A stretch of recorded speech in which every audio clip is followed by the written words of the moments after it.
السلام علیکم ورحمۃ اللہ وبرکاتہ دوستو، جیسا کہ آپ سبھی جانتے ہیں، بہت بری خبر نکل کر آ رہی ہے کہ آیت اللہ خیمنائی کا انتقال ہو چکا ہے اور وہ اس دنیا سے پردہ فرما چکے ہیں۔ اللہ تبارک و تعالیٰ سے میری دعا ہے کہ اللہ تبارک و تعالیٰ انہیں جنت عطا کرے اور انہیں شہادت کا درجہ نصیب کرے۔ واقعی میں اگر دیکھا جائے تو واقعی میں انہوں نے شہادت کا درجہ پا لیا ہے۔ انہوں نے جیسے اپنی زندگی گزاری ہے، ان کی زندگی کو اگر دیکھا جائے تو وہ بچوں سے بہت محبت کیا کرتے تھے، بہت اٹیچمنٹ تھی انہیں بچوں سے۔ وہ انہوں نے شیر کی طرح اپنی زندگی گزاری ہے، شیر کی طرح، بالکل شیر کی طرح جیے ہیں، حضرت علی کی طرح، اور گئے دنیا سے حضرت حسین رضی اللہ تعالیٰ عنہ کی طرح۔ ہم اہل سنت والجماعت انہیں پورا سپورٹ کرتے ہیں اس بات پر کہ ہاں وہ بے شک بہتر تھے، انہوں نے اپنی زندگی کو بہتر گزارا۔ میرا سلام ہے ان کے لیے کہ انہوں نے اپنی لائف بہت بہتر طریقے سے گزاری، لوگوں کو سنبھالنے میں، اپنی قوم کو سنبھالنے میں انہوں نے، بلکہ یہ کہیں کہ صرف قوم کو نہیں، امت محمدیہ مصطفیٰ صلی اللہ علیہ وسلم کو وہ ایک میسج دے کر گئے۔ آپ سوچیں، آپ اندازہ لگائیں کہ جب فلسطین کے ساتھ کوئی نہیں تھا تو وہ ایک شخص کھڑے تھے، ایک شخص پورے اکیلے میدان میں، وہ ایک کھڑے کہ ہاں جس کو وار کرنا ہے کرے، لیکن میں ہوں فلسطین کے ساتھ۔ تو کسی کی ہمت نہیں ہوتی تھی کہ وہ فلسطین پر حملہ کر دے۔ سوچیں آپ، کیا اس شخص کو اللہ جنت نہیں عطا کرے گا جس نے اس کے بندوں کی مدد کی؟ قرآن مجید میں ایسا بہت جگہ آتا ہے کہ جس نے اللہ کی مدد کی، اللہ اس کی مدد کرے گا۔ سوچیں، اور اللہ تبارک و تعالیٰ قرآن مجید میں ارشاد فرماتا ہے کہ اسے فساد مچانے والے لوگ نہیں پسند ہیں، جسے وہ فرعون ذل الاوتاد وصب علیہم ربک سوط عذاب۔ اللہ تبارک و تعالیٰ ارشاد فرماتا ہے فرعون کو بھی اللہ تبارک و تعالیٰ نے عذاب دیا کیونکہ وہ لوگ زمین میں فساد پھیلاتے تھے، اس کی وجہ سے۔ آپ سوچیں، اور وہ ایک شخص زمین میں فساد کو پھیلانے نہیں بلکہ فساد کو گھٹانے آئے تھے۔ اللہ تبارک و تعالیٰ ان کو جنت عطا کرے۔ اور اگر آپ سبھی ان کو اپنے دل سے سپورٹ کرتے ہیں اور دعا کرتے ہیں ان کے لیے، تو آپ سبھی بھی کمنٹس میں آمین لکھیں، اور جتنی کوشش ہو سکے ان کے لیے دعا کیجیے، کیونکہ دعا ہمارا ہتھیار ہے۔ اور الدعاء مخ العبادتی، جیسا کہ پیارے نبی صلی اللہ تعالیٰ علیہ وآلہ وسلم ارشاد فرماتے ہیں کہ الدعاء مخ العبادتی، دعا عبادت کا مغز ہے۔ تو ہمارے لیے دعا بہت بہتر چیز ہے کہ ہم اللہ سے ڈائریکٹ کنیکٹ ہوتے ہیں اور اللہ سے دعا کرتے ہیں اپنے لیے۔ تو دعا کیجیے اپنے لیے بھی اور پوری امت محمدیہ صلی اللہ علیہ وسلم کے لیے۔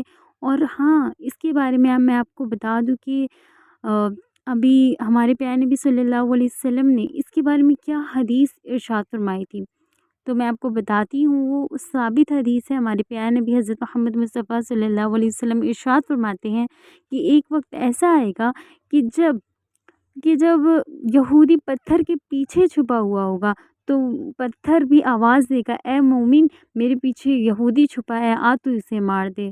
سبحان اللہ۔ اور دیکھیے گا آپ سبھی، انشاءاللہ وہ دن ضرور آئے گا اور ضرور آئے گا۔ آپ سبھی کمنٹس میں انشاءاللہ ضرور لکھیں اور دعائیں کیجیے کہ وہ دن جلد از جلد آئے کہ جب فلسطینی مسلمانوں کو فتح حاصل ہو اور اسرائیل والوں کو شکست پہنچے۔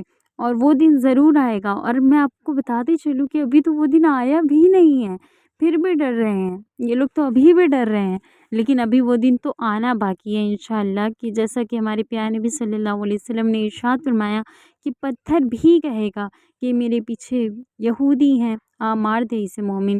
وہ پتھر اصل میں نہیں کہے گا، لیکن اب وہ کیا ہوگا، کون سا طریقہ ہوگا، اب وہ تو ہمیں انشاءاللہ اگر ہم زندہ رہے اس دور تک تو ہمیں خود پتہ چل جائے گا کہ وہ کیسا منظر ہوگا کہ جب یہودیوں کو شکست پہنچے گی مسلمانوں کے ذریعے انشاءاللہ۔ کیونکہ انہوں نے بہت پریشان کیا ہے فلسطینی مسلمانوں کو، بہت ایسے چھوٹے چھوٹے بچے گئے ہیں اس جنگ میں۔ ہم سب دعا کرتے ہیں ان بچوں کے لیے، اللہ تبارک و تعالیٰ ان کو جنت عطا کرے جو اس دنیا سے جا چکے ہیں۔ اور میری یہی آپ سبھی سے ریکویسٹ ہے، کچھ لوگ ہیں جو تھوڑی سی نگیٹو تھنکنگ رکھتے ہیں کہ نہیں یہ شیعہ تھے، کوئی شیعہ کہتا ہے کہ یہ شیعہ تھے اور سنی وہابی یہ دنیا بھر کا. سو پلیز وہ شخص جو اپنی قوم کو بچانے کے لیے کیا اپنی قوم کو کیا اس نے اپنے آپ کو مٹا دیا صرف اس لیے کہ وہ فلسطین کے ساتھ تھے. صرف اس لیے کیا ہم وہ کر رہے ہیں؟ ہم تو وہ بھی نہیں کر رہے ہیں. تو پلیز یہ نیگیٹو تھنکنگ نہ رکھیے بلکہ پازیٹیو رکھیے کہ ہاں وہ انسان جس نے اتنا کچھ کر کے گیا وہ اسی تو اصلی مومن کہتے ہیں. بلکہ آپ سے بھی دعا کریں بلکہ وہ تو شہادت کا درجہ پا چکے ہیں. میری نظر میں تو یہی ہے. میرا تو سلام ہے ان کے ساتھ.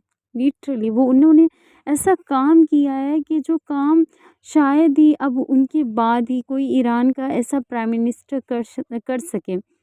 صدام حسین تو ایسا شخص تھا جس کو اس کو اپنے نے ہی مار دیا لیکن وہ بھی گئے اس دنیا سے لیکن وہ نام کر کے گئے. صدام حسین کے بعد انہی کا نام دنیا میں آئے گا انشاءاللہ جب بھی آئے گا.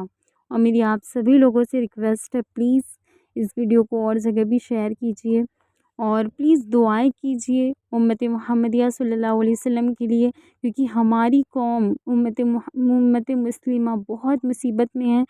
کبھی بھی کچھ بھی ہو سکتا ہے. جیسے کہ آپ سبھی جانتے ہیں کہ ایران نے دبئی میں بھی حملہ کیا ہے اور کئی جگہ پر تو دعا کیجیے فار پیسفل کہ امن قائم ہو ہر جگہ.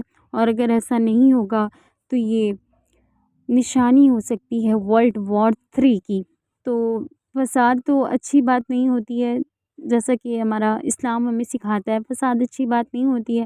جتنی کوشش ہو سکے اسے مٹانے کی کوشش کرنا چاہیے ہٹانے کی کوشش کرنا چاہیے. لیکن اگر نہیں ہوا تو ہم تو اچھوں کے ہی ساتھ ہیں کہ ہاں میں تو ایران کے ساتھ ہوں. ایران نے بہت کچھ کیا ہے فلسطینی مسلمانوں کے لیے. لٹرلی اپنی جان گنوا دی اپنی فوجی گنوا دی اپنی قوم کے لوگ گنوا دیے. سب کچھ لٹا دیا ایران نے صرف اور صرف فلسطین سے اسرائیل کے بدلے کے لیے صرف اور صرف اسی کے لیے.